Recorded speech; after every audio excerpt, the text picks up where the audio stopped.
How to add SmartThings Routines widget to the home screen on the Samsung Galaxy S25, S25 Plus, or the S25 Ultra.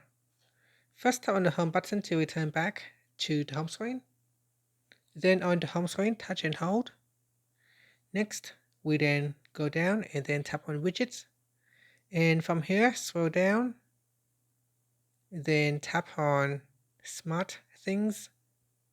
After that, go down to the Routines section and select a widget size, and then simply drag it. So here I will select a small size and then drag and drop it into your home screen and let go.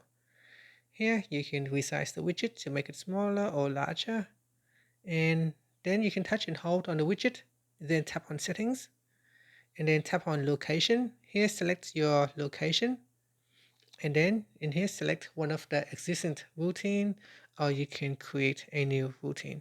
So you can create new routines based on your available devices. So here you can notify someone, change the locations mode, run routines, or change security mode.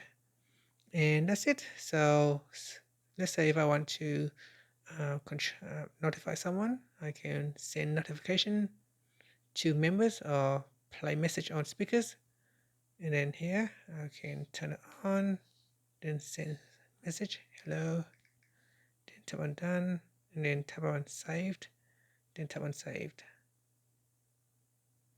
and then tap on done, then tap on saved, and that's it. And that is how you can add in your SmartThings routine widget to the home screen. And that's it. Thank you for watching this video. Please like and subscribe to my channel for more videos.